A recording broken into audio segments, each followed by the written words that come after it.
Masechet Avoda Zara Daf Lamed Vav Vehashemen Shelahen. The Mishnah taught that oil that is produced by Goyim is prohibited to eat. However, the Bet Din of Rabbi Yehuda HaNasi later on permitted it. Shemen Rav Amar Daniel Gazar Alav Ushmuel Amar Zilifatan Shel Kelim Temeim Osartan. And now we have a machloket about the original prohibition. Rav says that this prohibition dates back to Daniel. We're going to see the pasuk, Daniel, who was in Babylonian exile, and he'd made sure to keep kosher even while he was in Nebuchadnezzar's palace by ordering the vegan meal, basically. So we'll see the pasuk that relates to Daniel and oil, but he made a gezerah, not only on himself, but for all Jews, that they cannot have oil produced by non-Jews. Shemuel, however, says, no, there's a particular reason why it's prohibited, which is it's the secretion or pouring from ritually impure vessels, that the non-Jewish olive oil producers are using vessels that are tameh, and therefore when they make the olive oil in those vessels, either the residue or the taste that's embedded in it, or the pouring, a little bit that's left on the bottom, is tameh, and that will get mixed up with the oil that they are producing, making the oil that they are producing tameh, ritually impure. But we challenge this version of Shemuel. Atu kule alma uchlet taharot ninhu. What, does everybody only eat food that's tahor? Only technically a kohen who's eating terumah. He has to eat the terumah while the terumah is tahor and he is tahor. Also eating korbanot. There were many other Jews that also took upon themselves a stringency to be tahor. But not everybody does that. There's no need to eat food that's only tahor if it's just regular chulin food. So what reason would there be to make a prohibition against olive oil, even if it's tameh? So what? So that you'll know it's tameh, and you'll be careful not to touch things that need to be tahor, but it's not a reason to prohibit things. Rather,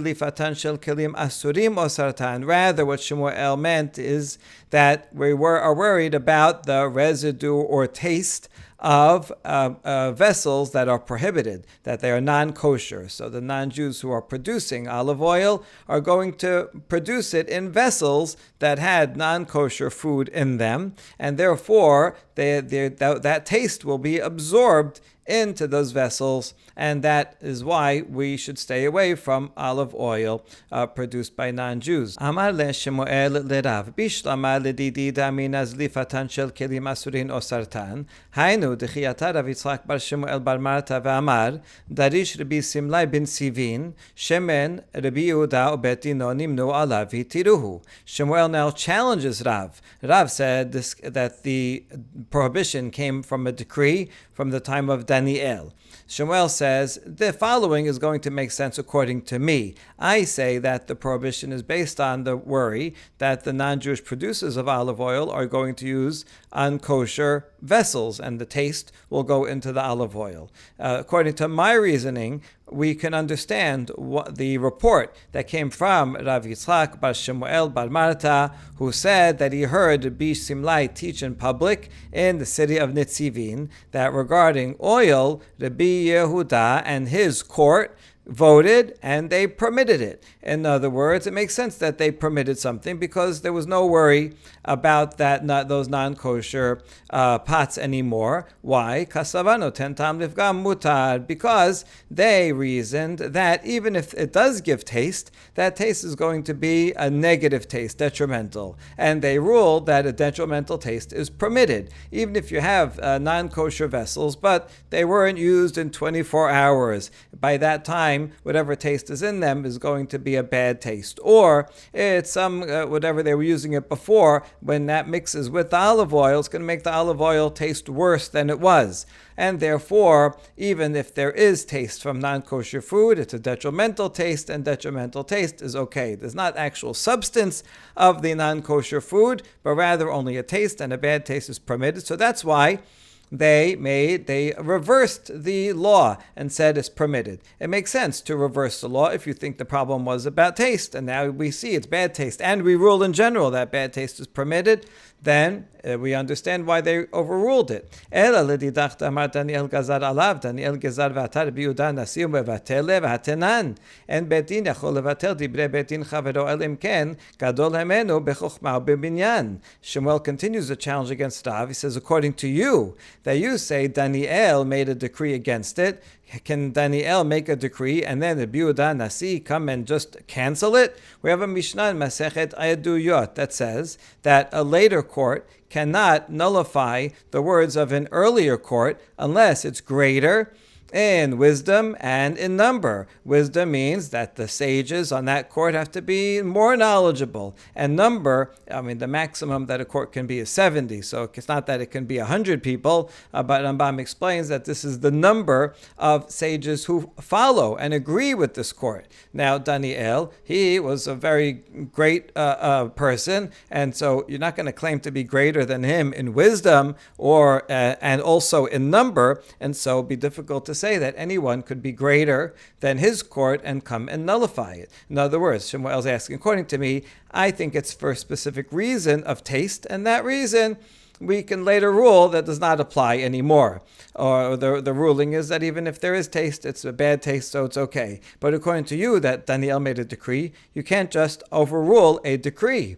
Amale simlai luda'a ka'amart shane luda'e demizalzelu. Rav answered Shemuel and saying, who are you quoting regarding this report that Rabbi Yehuda Nasi undid it? You're quoting Rabbi Simlai. Rabbi Simlai comes from the city of Lod. And we know the people in Lod, they tend to make fun of the rabbis and their decrees. And so you can't trust a report from someone who lives in Lod. And so he's rejecting this whole idea that Rabbi Yehuda Nasi and this court ever overturned it. Amar shlach le ichsiv. Shemuel said, oh yeah, should I send a message to them that you said that the people from Lod and Rabbi Simlai in particular is not trustworthy? Should I go tell them what you said? And I was embarrassed because even though he stuck to his guns, as we're going to see in a second, he thinks that the prohibition still applies. But he was embarrassed that he said it in such a disparaging way that he talked about. He made a generalization against the people of Lod, and specifically Rabbi Simlai, who was himself a respected sage, and he treated him in such a light way.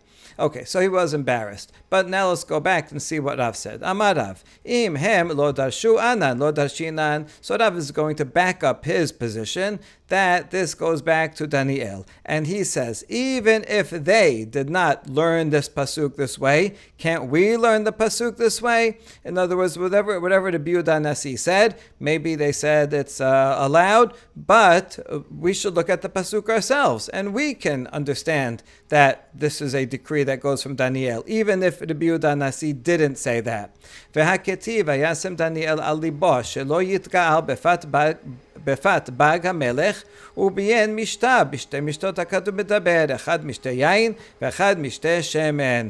As the pasuk says in Sefer Daniel, Daniel purposed in his heart that he would not defile himself with the king's food nor with the wine which he drank. In other words, Daniel made a decision, even though he's living in the king's court, that he's not going to defile himself with the food and drink wine of the king, which he says was not kosher. Now it says mishtav, so certainly he wasn't drinking the wine of the Babylonians, but it says mishtav in plural, so that means that he prohibited both wine and also another liquid. What is that? That's oil. So Rav says, I have a source that in fact this is prohibited from the time of Daniel.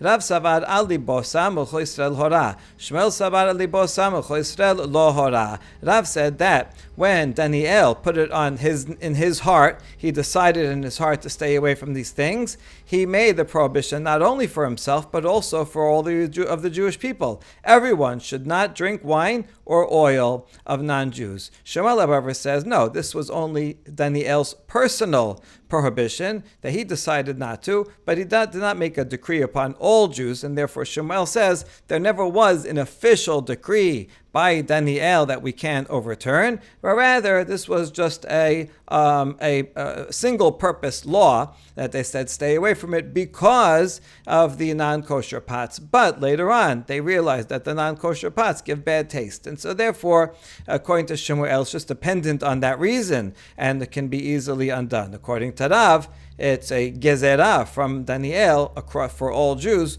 which cannot be easily undone. V'shemen Daniel gezad, and now we ask, is that true that Daniel made a decree against oil? V'amar bale abimi nota'a mishmeh derav pitan v'shamnan yenan ubnotehen kulan mishmona asar davar hen. We have a report from Bale in the name of Avimi of Nota, who says in the name of Rav. So this is in the name of Rav himself. Rav, who just said that the decree against oil came from Daniel. He also says the following, that bread from non-Jews and oil and their wine and their daughters are all prohibited, and these are part of the 18 matters that were decreed on a single day. This is when the students of Shammai and Hillel got together, and Shammai was the majority, and they decreed 18 very stringent decrees that are listed in Masechet Shabbat. And these are all part of those decrees. We'll see what it means, ubenotehen.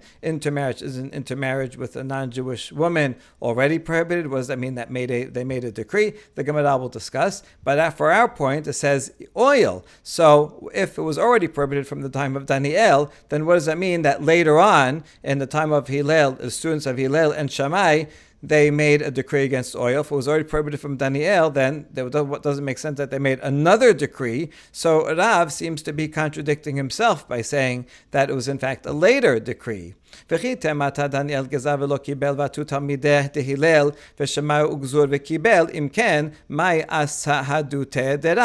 maybe you'll answer that Daniel did make a decree against oil, but the people did not accept it, so it never kicked in. But then later on, the students of Hillel and Shammai made a gezerah again, and this time it was accepted by the Jewish people. And so that's why it says over here that Hillel, the students of Shammai, made it on that day. But if that's true, then what was the testimony of Rav, who said, oh, this one goes back to Daniel? If the one from Daniel never was accepted, then really it's as if he didn't do it. So it doesn't make sense to say that this is prohibited because Daniel prohibited it. That's not the reason it's prohibited. He should have left that out.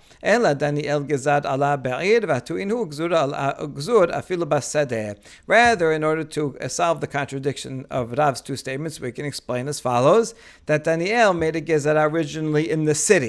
Why? Because you see, there's the real reason for the prohibition against oil, according to Rav, is not because we're worried about non-kosher taste going in, but rather because of socializing and intermarriage. So when you're in the city, we want to limit socializing. And just like we talked about with bread, so too with oil, it's a staple food. And whenever people are going to get together and eat, they're generally going to have oil. So if you say that oil that's produced by non-Jews is not allowed, then it's going to mean that Jews will not be able to dine so easily with non-Jews. They're going to have to go and find only kosher wine, so you come to my house. And so already it's putting limits on socializing, which will then put limits on intermarriage. That was done in the city where there's many people. However, Daniel did not make the decree out in the field. If you're out in the field, there's nobody there. There's two people in the whole place, and so you're hungry for some lunch,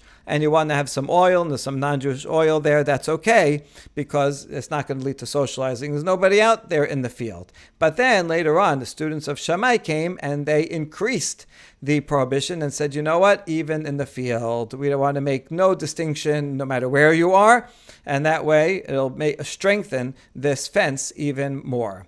Okay,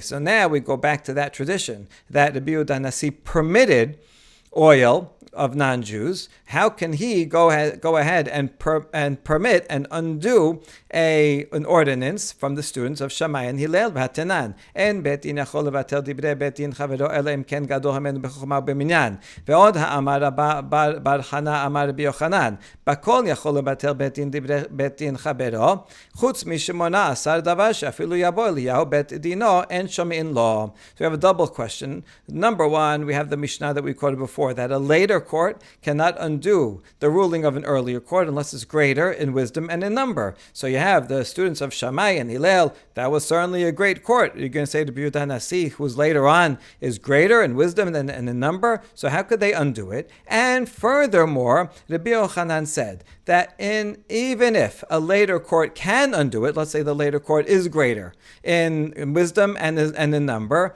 and therefore has the ability to reverse the decision of an earlier court, that's true regarding any other court decisions except for the 18 decrees that the students of Shammai voted and made. Because for those, since those are really important stringencies, even if Eliyahu and his court, which is the greatest court ever, would come, we still wouldn't listen. We would never undo those 18 laws. So therefore, to Yehuda Nasi, even if you think he's greater in wisdom and number, still would not be able to undo the 18 decrees. So how could it be undone? Amar Rav Meshashia ma ta'am ho'ilu pashat isuro berov Yisrael shemen lo pashat isuro berov Yisrael. Rav Meshashia explains, what is the reasoning over here when we said the 18 decrees can never be annulled?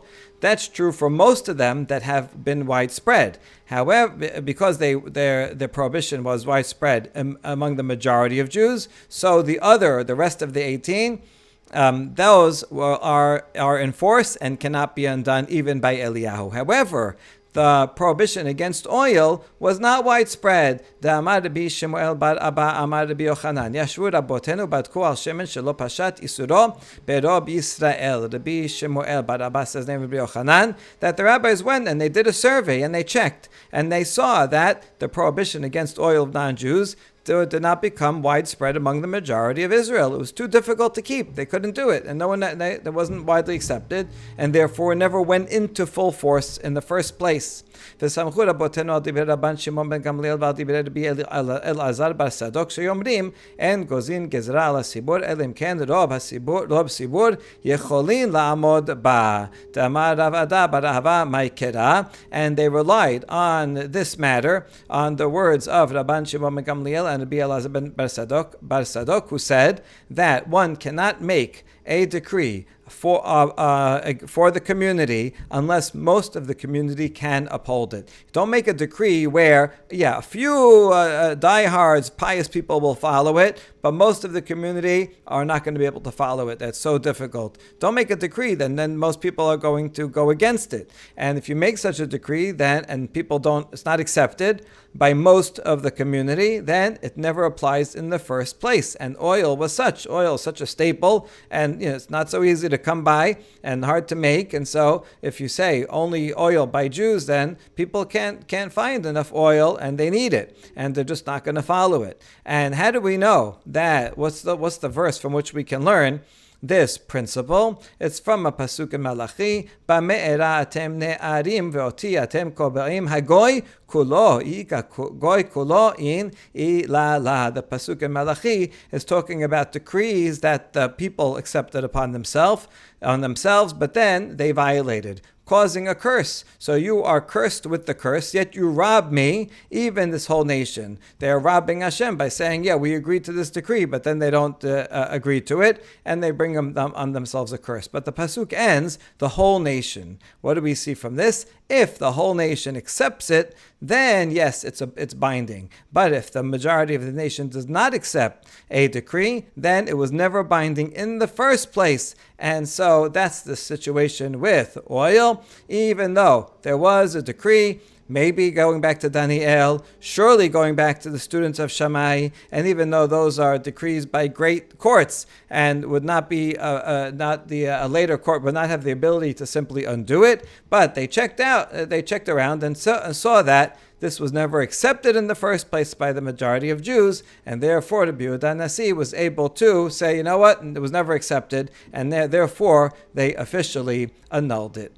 Gufa, Amar Bale Amar Abimi Nota Mishme Derav, Pitan Veshamnan Yanan Ubnotehen, Kulan Mishimona Sadavar Hen, Benotehen Maihi, Amar of Nachman Bayislak, Azra Benotehen Nidot Me'arisotan. Now let's go back and analyze this statement further that Bali said in the name of Abimi from Nota, who said the name of Rav, that regarding bread and oil and wine of non-Jews and their daughters, all these were part of the decrees of the 18 decrees that Bet Shammai overruled, had the majority over the students of Hillel, and prohibited all of these things. So now we want to ask, we discussed the other three, but their daughters, what do you mean their daughters? Isn't it already prohibited to marry a non-Jewish woman? So what is this referring to? Rav Nachman Bar Yitzchak says that they made a gezerah that the daughters of non-Jews will have the status of nida from their cradle. In other words, they'll be tameh, and so anyone who comes and touches them or whatever will have the status of tum'ah, even though they're young and so they don't have their period yet. Nevertheless, they have the status of nida, and that will keep people keep distance between them even from when they're young. Ugneva mishme derav amar kulan mishum avoda zara gazru bahen. Geneva said in the name of Rav that the reason why the rabbis prohibited all of these items, bread and oil and wine and the daughters of non-Jews, are all because of Avoda Zara, to stay away from idolatry that will come along with eating or being with eating any of these things or being with a non-Jewish woman. And he knows this because of the following statement: Techiyata Rav Acha Bar Ada Amar Rabbi Yitzchak Azro Pitan Mishum Shamnan. When Rav Acha Bar Ada came from Eretz Yisrael to Bavel, he reported in the name of Rabbi Yitzchak that the rabbis made a gezerah against eating bread from non-Jews, so that it will prevent people from having oil of non-Jews. Now we ask about that. Mai ulmed shemen mipat. In what way is oil more prohibited than bread, that you'd have to say, oh, oil is the primary prohibition, and therefore they're going to say don't have bread, because then if you have bread, you're going to want to dip it in something, and then you will come to have oil. Well, what's the difference between oil and bread? Both of them, are themselves permitted items in terms of their ingredients. And so what do you mean that you're making a gezerah on bread so that you don't come to oil? They should be the same level. Ela al pitan v'shamna mishum yenan, v'al yenan mishum benotehen, v'al benotehen mishum davar acher, v'al davar acher mishum davar acher. Rather, we revise the statement of Rabbi Yitzchak and include everything in it, that the rabbis made a gezerah regarding bread and oil of non-Jews. Don't eat those so that you won't come to have wine. And their wine is prohibited, wine itself, but made of grapes. So what's the problem with wine? So, on a couple of dapim ago, we talked about the fact that non-Jews will use it, idolaters will use it for idolatry. They pour it out in an idolatrous service. But now we have a completely different reason, which is that if one eats with goyim, then someone will have wine with goyim, and that'll be already a more intimate meal, and then one will come to have relations with their daughters. And what's wrong with that? And if one comes to socialize with and marry their daughters, then that will lead to something else. What do you mean something else? When you say something else, it's usually a euphemism, something bad that you don't want to say. Here, it seems to be referring to idolatry. That's why it says here Avoda Zara. So that's the understanding that all of these things are gezerah and a gezerah and a gezerah to keep people away from idolatry. And yet there's another level that they made a prohibition against something because of something else. So now this is really a euphemism upon a euphemism of things that we don't want to talk about. We'll see what they're talking about soon. Now we ask about the statement, what do you mean that the rabbis are the ones that made a gezerah against benotehen, meaning the students of Bet Shammai and Hillel? They made all these gezerot regarding these objects of food, and also regarding marrying daughters from other nations.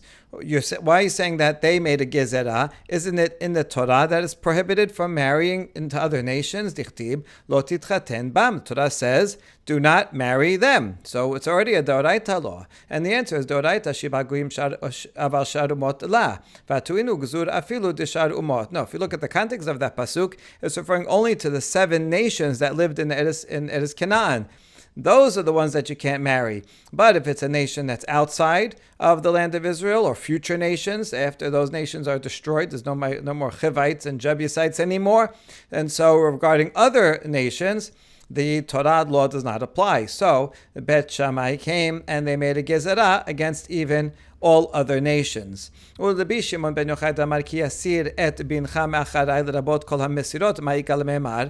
that's fine according to most opinions. But Rabbi Shimon ben Yochai, when he comes to this prohibition of marrying into other nations, although the context is the 7 nations, because that's who they happen to be living with, but the Torah gives a reason. And it says, for he will turn away your son from following me. So don't intermarry because it will lead to idolatry. So according to Bishimon ben Yochai, because the Torah gives a reason, that actually is going to make the reason apply to any foreign nations, for which, if one intermarries, one will follow idolatry. This is a case where knowing the reason for a law actually expands the law. A lot of times we say, if you know the reason, then the reason doesn't apply, then maybe the law doesn't apply. But here it's the opposite. Although the law only talks about the 7 nations, because that was the reality of those were 7 nations that were around where the Israelites lived when they came into the land. But since the Torah gives a reason, because it will lead you to idolatry, so that comes to include any turning away to idolatry, and that would apply to any nations that are idolaters. So therefore, you wouldn't need the gezerah of Shammai in order to include other nations. Those would also be included in the Torah law. Ela deoraita ishut derech hatanut ve'atun inhu gezur afilu derech zinut. Rather, according to Bishimon bar Yochai, you could say that the Torah prohibits only being together with non-Jews in a way of marriage.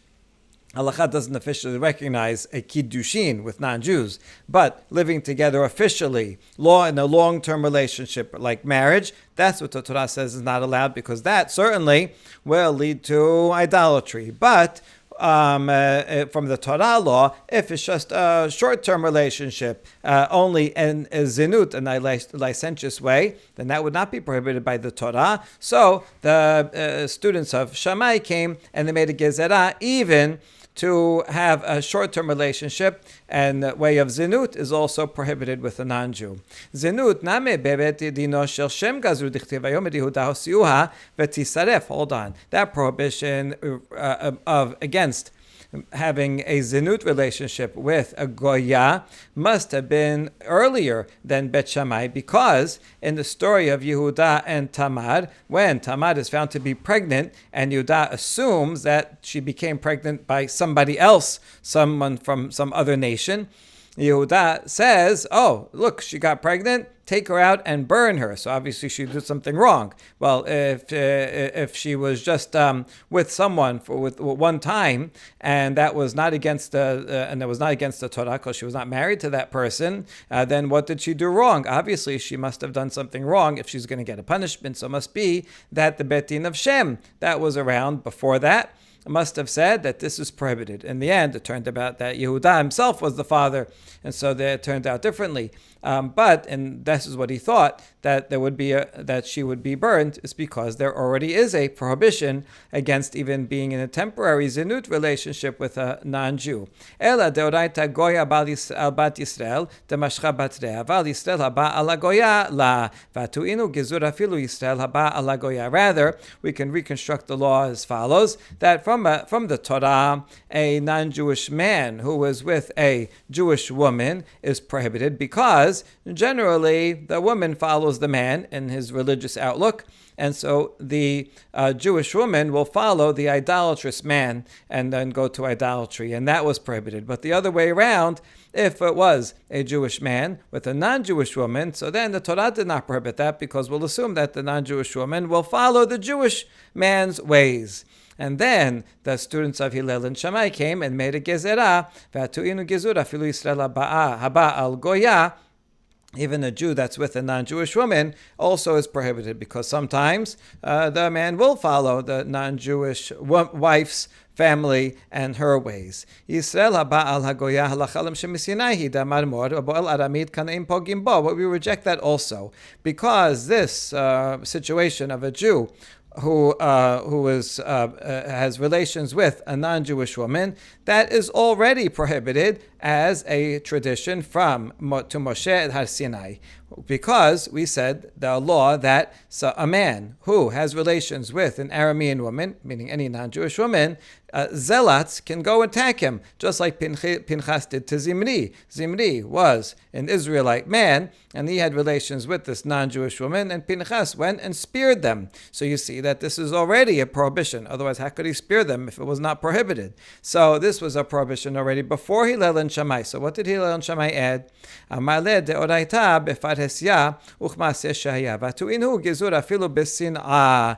And so the answer is that from the Torah law, yes, indeed, it's prohibited both if the man is Jewish or if the woman is Jewish, but that Torah law only applies if it's in public, as that occurred. Zimri went and he sinned right in front of Moshe, in front of everybody. And that's when we said, zealots can go and get him. That's what the original law is. But then the students of Hillel and Shammai came and said, even if someone acts in private, a Jewish man with a non-Jewish woman, that is also prohibited. That's what they added.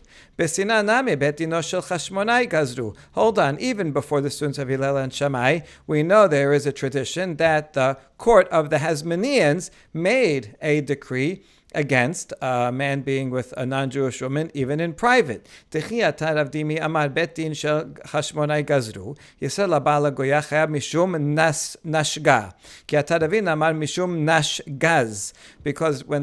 came from Eretz Yisrael to Bavel, he reported that the court of the Hasmoneans made a decree that if a Jew has relations with a non-Jewish woman, he is liable for 4 counts. Number 1, we treat her like a nidah. This gets back to the beginning of this sugya, when we say that the rabbis decreed that goyot are going to be considered like a nidah, even from when they are little, before they become actually nidah. So they have the law of nidah. So this, you see, it's not only for the laws of tumah and tahara, but also for the prohibition of being with a nidah. And so by saying she is like a nidah, they're adding a prohibition of relations. Also, they're going to treat her like a shivcha and like a goya and like an eshet ish. And again, it's probably, even if he's not technically an eshet ish, they're going to treat this man as if he violated these 4 prohibitions. So it's a derabanan, but the derabanan is utilizing other deoraita laws and applying those deoraita laws also to this category of a person, even though they're not technically applicable to a goya midoraita. That's the drabanan. And when Ravin came from Eretz Yisrael to Bavel, he said that he agreed with the first 3, nun, shin, gimel, but instead of eshet ish, he said zayin, which is zona.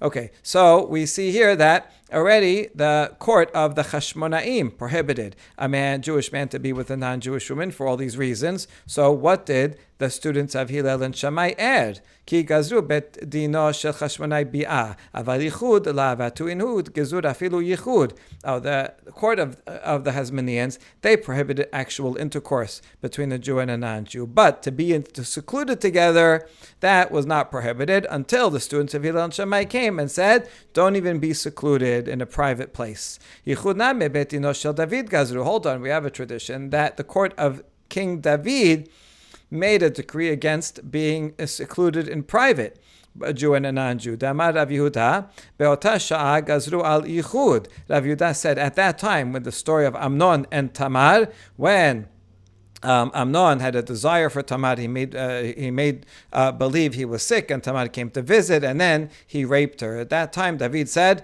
"Oh, you know what? It's a good idea to make a law. Don't even be secluded together. That way, it won't come to problems like this." So we answer no. When David made that rule, that was these were a Jewish man and a Jewish woman. So he said seclusion is prohibited between a Jewish man and a Jewish woman at that point. But David HaMelech never said that a Jew cannot be secluded with a non-Jewish woman. And so this is what the students of Hillel and Shammai came and added, that a Jewish man cannot be even secluded with a non-Jewish woman. Hold on. Why'd you say that King David made a prohibition against a Jew and not a Jewish man and a Jewish woman? And that's as if that's a gezerah midrabanan from the time of David. Isn't that already in the Torah? Amar Rabbi Yochanan mishum Rabbi Shimon ben Yehosadak remez leichud min haTorah minayin shenemar ki yasitecha achicha ben imecha v'chi ben em mesit ben av eno mesit. And we know that seclusion between two Jews is prohibited from the Torah from the statement of Yochanan named Rabbi Shimon ben Sadak, that he asks, so where do we see a hint? It's not explicit, but a hint in the Torah for being secluded between a Jewish man and a Jewish woman, because it says regarding the laws of idolatry, if your brother, the son of your mother, should entice you and say, hey, let's go and do idolatry. That pasuk is just giving an example of someone that might entice someone else.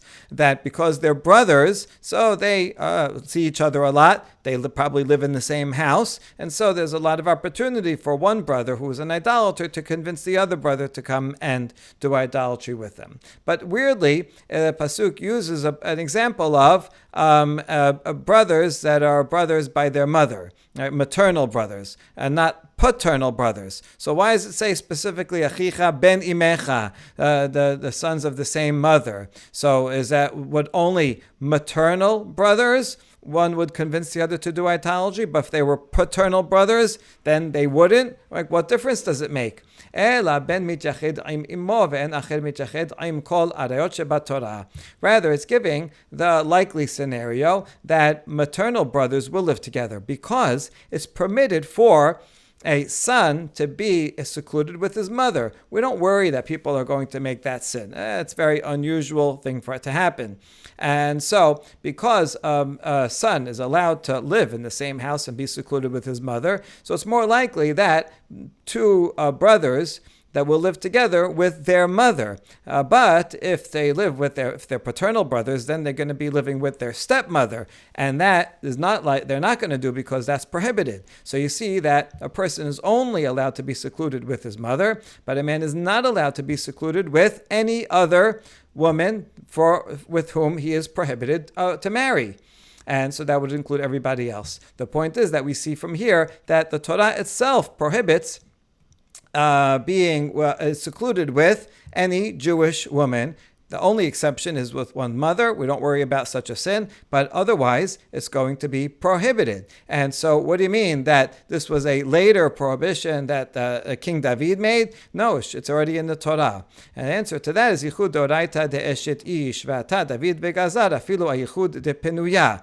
In the Torah, it says a man cannot be secluded with a woman if she's married. But if she's single and not related, so if there's no biblical prohibition of marrying her, she's not closely related, and she's not a married woman, then the Torah did not prohibit seclusion with a single woman. And David came and said, a man cannot even be with a single Jewish woman. And then later on, the students of Shammai and the students of Hillel came and they made another gezerah that a Jewish man is prohibited from even being secluded with a non-Jewish woman. And so that's how the development of all of these laws came to be, from one generation to the other, from Deoraita laws to various steps of the Rabbanan laws to keep people away from not only prohibited relations, but also to keep people away from falling into idolatry. Now the Gemara returns to that mysterious phrase we had before, "Mai al davar acher mishum davar acher." What is this other gezerah, another prohibition that the rabbis made because of something else that they were worried about, but we didn't want to talk about it explicitly. Amar Rav Nachman bar Yitzchak azru al tinok goy sheyitameh beziva shelo yeh tinok Yisrael ragil etzlo b'mishkav zachur. Rav Nachman bar Yitzchak explains that the rabbis made a gezerah that even a child, a non-Jewish child, we will treat the non-Jewish male child as zav. That they are prohibited and have a high level of tumah, like a zav. And generally, people were careful about tumah and tahara, and they would stay away from any type of impurity like that. And why did they say that even a male child who's not Jewish is tameh like a zav? So that other Jewish boys would not be together with them a lot, and because that might lead to mishkab zachur. So in order to keep such prohibitions away, they utilized the laws of tum'ah in order to keep that socialization to a minimum to avoid this prohibition. Damar Rabbi Zera, Sa'ar Gadol Hayali Es Rabbi Aseh, Rabbi Aseh Es Rabbi Yochanan, Rabbi Yochanan Es Rabbi Yanai, Rabbi Yanai Es Rabbi Natan ben Amram, Rabbi Natan ben Amram Es Rabbi, Tinok Goy Mematay Metameh Beziva. Now this was related to a question that many sages had. Rabbi Zera said, I had a lot of trouble with the following question when I was with Rabbi Aseh. I asked him this question and he didn't know, and so Rabbi Aseh went and asked Rabbi Yochanan. And Rabbi Yochanan went and troubled Rabbi Yanai about it, and Rabbi Yanai went and asked Rabbi Natan ben Amram about it. Rabbi Natan ben Amram went and asked Rabbi Yehuda Nasi. And the question that they were all troubled by is, a male child, from what age do we say that they are prohibited as a zav? ואמר לי בן יומו, וכשבאתי אצל רבי חייא, אמר לי בן 9 שנים ויום אחד. So Rabbi Yehuda Nasi said, from the day the baby, male, non-Jewish baby is born, they're already considered prohibited, already considered tameh with tumat ziva. But then, when he came to Rabbi Chiya says, no, 9 years and 1 day old. That's the minimum age that a male can physically, biologically engage in intercourse. So there's no need to worry about anything before that. וכשבאתי והרסיתי דברי לפני רבי, אמר לי, הנח דברי ואחוז דברי רבי חייא. And now it says, when I came and I repeated what Rabbi Chiya said to Rabbi Yehuda Nasi, said, Rabbi, you said 1 day old, but Rabbi Chiya said 9 years and 1 day. And so Rabbi Yehuda Nasi answered, forget what I said before, follow Rabbi Chiya. That is correct. Because he said that a goy is considered tameh with tumat ziva only when he is 9 years old and 1 day. Why that age? Since that's the youngest age at which he can physically engage in bi'ah, that's when we apply the tum'ah of ziva to him, so that then other boys will keep distance and not come to sin. Amar Ravina, Hilkach ha tinoket goya bat 3 shanim v'yom echad ho'il v'ruya libiyah metameh nameh beziba. Ravina says, well, if you're applying this law to a male non-Jewish child, then we should apply it in an equivalent way to a girl. And so therefore, a non-Jewish girl, once she is 3 years old and 1 day, that's the point at which, again, she biologically can have an act of bi'ah that's considered legally an act. And so we should apply also tum'at ziva to her to keep anybody away from her, also so that it won't come to sin. Peshita. Now we say, isn't that obvious? No, you might not think it's obvious to apply the law of a boy who's 9 years old to a law of a girl who is 3 years old, because the 9-year-old is accustomed to this sinful practice. Already 9 years old, they can persuade others. But a 3-year-old is not yet accustomed to be able to persuade others to do so. And so therefore you might think it's a difference in age. And so therefore, Ravina comes to teach us not so. We want to apply this tum'ah from the earliest age at which is even biologically possible to have a legal act of bi'ah. Baruch Adonai Le'olam. Amen ve'amen.